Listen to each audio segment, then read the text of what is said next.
Well, this is different.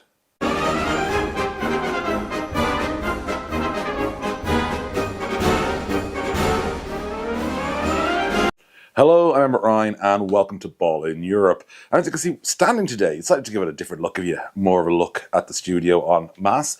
And today we're talking about Real Madrid and their many, many maladies. And for those of you who stick around to the end, there'll be a little bit of a cool, fun fact at it. So stay around for the end for that. We're going to do three things. One is all of Real Madrid's current problems. Two, what's causing them all. And three, what they should do about it. If you haven't already, please subscribe. But now let's get to that first point. So, let's rewind, shall we? It began with well, it didn't begin. The recent issues. The first one was Dennis Smith has arrived. Dennis Smith Jr.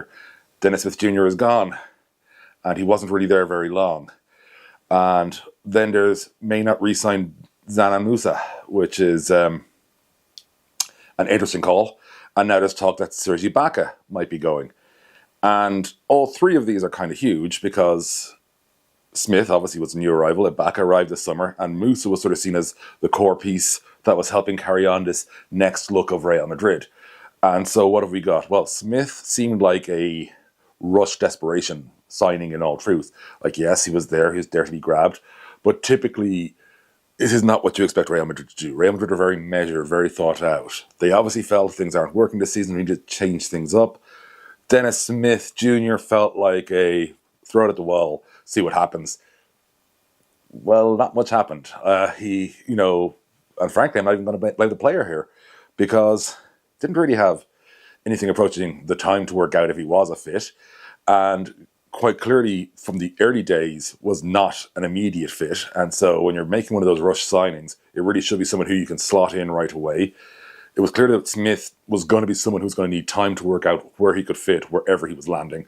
And mid-season, when a team is borderline playoffs for EuroLeague, not the ideal thing to be doing. Now, if it's a team taking a gamble, like say you're Zalgiris and you're losing Ronnie Walker, the fourth, Dennis Smith could be a gamble. I'm not saying it's a good gamble, but it kind of makes more sense because you're losing a guy at no notice and you're trying to replace him at no notice. That makes more sense. He's available, let's grab him from Real Madrid. Seemed a little bit desperate. Ibaka will do it briefly. He didn't make the opening clip because, well, everything's moving so fast. Ibaka was, again, a signing to sort of deal with the issues they've had from the continuity. And clearly it was a case of, well, he's a Spanish passport holder, so he counts as Spanish for Spanish league games, which is great. And that seemed to be it. Like, yes, he's a big name. He did really well in the NBA. But it wasn't like he was, superstar last season for Bayern. And they just went and made that signing. And it was always a strange fit. And I kind of look at it and go, well, wherever he lands next, assuming he doesn't stay in Madrid, like a friend of mine was saying to me yesterday was Iban Navarro is just going to find a way to get 1.5 amazing seasons out of him in Malaga or something. I'm not immediately assuming Malaga, but that's the type of thing I could totally see happening. Him going to a club for only marginally less money, and I mean marginally, and somehow delivering at a much higher level straight away, motivation being a factor. But the big one I want to talk about is Musa, because, yeah, okay, his stats aren't electrifying this season, but he's still really, really, really good. And thinking that you're not going to re-sign this guy when continuity is a problem for you right now, that's what we're getting to in point two, is mind-blowing to me. Like, this is probably the most continuity-focused guy you've got. Like, there will be NBA interest in Musa. If there's not, what do you do in NBA this summer? And he is a guy who sort of gets what's needed to make things work at Real. Like, okay, he had a poor championship game in the EuroLeague. That happens. And Real lost a Copa del Rey. That's kind of where all of this seems to have come from, by the way. They lost a Copa del Rey final to a Malaga side that's really good, by the way. Like, losing Copa del Rey final should not be immediately we're going to collapse everything moment, especially when you're Real Madrid. And now they're thinking of getting rid of this guy who, frankly, there isn't a team in Europe who wouldn't, want him. It's bizarre to me. Like, these are panicked moves, panic situations, and it all comes down to a panic that they should have seen coming.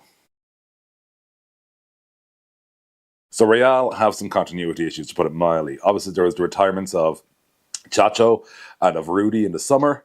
There was also the departures of the likes of Yabusele and Poirier. And generally speaking, there was some big overhaul to be done. And they brought in some players to replace them. And we mentioned it back already. Rathan May is another. And you go, well, okay, front office moves. And individually as players, there isn't a single player I kind of go, that's the wrong player to sign. But when you're Real Madrid, you're signing with a vision for a roster. And roster building is so important in this sport. And you look at it, you're kind of going, they're not solving the net issues they need to fix here. And that roster from the start had kind of people going, we sure they know what they're doing here? Like, obviously, the next Yabusele and Poirier weren't walking in the door straight away, but that's the point. There weren't like-for-like replacements. So you should have been thinking about how we replace the net of what we've lost, because obviously it's not just the talents of those players, it's the veteran nous and the leadership of a Rudy and a Chacho. And collectively, I think Real missed that. They were trying to, go, well, let's just see what the best player available is, which isn't entirely bad. But they had a lot of very good players already. Like, raw talent really wasn't their problem. It was talent that could make everything come together, because it's like they've got a ridiculously deep number of high-quality players. You've got Hazanya, you've got Facu, you've got Musa. And instead, it's just looked like some sort of panic building. And so now it's a sort of peak point where it's, are they re-signing Musa? Is it Bacca wanting out? And what on earth happened with Dennis Smith? And it really, to me, points to issues overall in Real as an organization, because you look at it and you go, well, choose Mateo. Good guy, good coach. Is he going to be coaching this week or next? And that's kind of the issue. Like, Real have allowed chaos to be the norm for them. They have basically put doubt over a coach who has done quite well, but clearly the organization is unsure of whether they want to commit to him long term or not. And it's the uncertainty, much more than whether that's right or wrong, by the way, going with or going against him. It's the uncertainty, the whole, what are they going to do with him, which just sort of feeds into a chaotic narrative around the club. Like, this is a team which was entirely built around, as the ideal of professionalism and roster building in Europe. And like, they have their max limits on what they'll pay guys. They have what they expect. They have the different roles, the different concepts, and what makes a winning roster as a whole. It's rarely ever been about the one superstar with Real Madrid, because what they really want is to have a selection of guys who can deliver big games on any given night. And that's kind of what they should have right now with the roster available, but it's been constructed such a way that no one's really in position to be that person on a given night, or at least not regularly enough. And so you look at this and kind of go, it's kind of chaotic. And, they've made Mario unhappy, which, just saying, Hazanya happiness index is a real thing. Well, I'm making it up now anyway. Whereas Mario Hazanya, prior to really, this season, was very happy in Madrid. And you might go, well, he's on a team that's not winning. Yeah. It's a team that's not winning, but it's also, it's why that team is not winning. What are the other factors feeding into that? And you go, well, there's chaos in what the roster is. Is this a proper Real Madrid side? Is this what we expect to see from Los Blancos? This team which just goes out and gets it done wherever they go in Europe. And right now, they don't look like that. Like, this is one of the biggest brands in global sport. And in European basketball right now, they just look like a team that can be beaten. Like, they're 500 record. They're still favored for the play-ins. But that should be, considered a crisis season if favored for the play-ins is where you've got them at. And, it's not very good. It's the short version. And Real are meant to be better than this. And that's led to this level of panicking. Like this, will we keep this guy who we had believed in? We'll grab, no we won't. We'll grab, no we won't. Oh, we've made this guy happy. Like, the harmony that comes with being Real Madrid isn't there right now. And that comes from the very top down, way above Chus Mateo's head. When you have all this doubt of your coach, it doesn't really help matters. So it's chaotic. They don't know who they're signing. They don't know who they're keeping. They don't know who wants to stay, who wants to go. And they don't know what they want to do with their coach. So what should they do? Y'all just gotta relax. I got a lot of work this weekend, and I'm gonna be sitting for a long time. That's one of the reasons that I stand for this video. And I could have gone into this weekend stressed. Oh, it's overwhelming. It's this is it. No, listen. Here is what needs to be done. Here is what it's going to take to do it. And it's not going to be done by midday Friday. It's not even going to be done by midday Saturday. It's going to probably be sometime, close to the end of Sunday. But if I'm so worried about stuff not being at point A, point B, well, being point A, point B is fine. If I'm so worried about not being at point T or, U or V, when I'm still only working out point A, B, and C, maybe I'm thinking about this wrong. Like, a down season was always going to happen at some point for Real Madrid, even with the non-salary cap era we have in, salary cap format we have in Europe, because they have to do some roster turnover. Like, you're losing leaders and you're losing stars.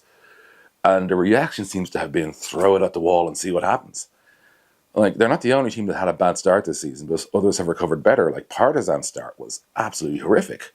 But everybody with any level of calm said they just need time to gel. They just need to find themselves, work out what's going to work, and they'll make it work. Real just seem to have rushed to rush. They don't let the problem fix itself. They don't let the players figure it out, or the coach figure it out for that matter. And that's just leading to more chaos and creating more tension and making it harder for those players, those coaches, to deliver. So what Real Madrid really needs to do is go, we might win stuff this season, we might not. But we've got to be focused on long-term success, being built to succeed long-term. What does that look like roster construction-wise? What pieces are going to be moving? What pieces might we lose? What pieces can we gain? How can we put ourselves in the best positions possible to thrive with that? And if you do that, when you've got a budget as big as Real Madrid's, and a support as great as them, like I love the Berserkers whenever I'm at a Real Madrid game. Shout out to those guys, those folks. And, it's strange how quickly that becomes a team that wins lots of championships an awful lot of the time, because you're Real Madrid, that's what you're supposed to do. You're not meant to panic like this. You're meant to chill, relax, focus, sign, advance. It's that simple. Stop panicking. Just chill out. So yeah, that's pretty much it. Like, I deliberately went for a provocative title, like the self-destruction of Real Madrid. Yeah, no, that's deliberately just get Real Madrid fans kind of going, what? It's like, Real Madrid's causing all its own problems right now, folks. Real Madrid can't fix all these problems. Real Madrid just needs to chill out. And that's basically what it comes down to. So I suppose that leaves it now time to give you the fun fact I promised at the end. So obviously all you recognized the circus clown music in that little opening clip. That circus clown music was not designed for comedy at all. It was a army march. Entry of the Gladiators is the name of it. And it was designed for big, pompous, grand, behold military might type forces. And it is now what we immediately hear and think of humor. I was going to go with the Benny Hill theme, but I couldn't find a copyright-free version of that, and I am poor. That was not going to happen. So yeah, we went with Entry of the Gladiators instead. But shout out to the couple of people on the internet who mentioned Benny Hill theme to me as a better alternative. Much love to you all. And yeah, listen, if you haven't already, please subscribe. I'll be back both sitting and standing, if I'm right, tomorrow. It's either going to be definitely sitting, but possibly both sitting and standing for a very, very lighter video, which I hope you really enjoy, where I'm going to be, well, it's actually going to involve the set, or parts of it, more precisely. So until then, I will see you soon.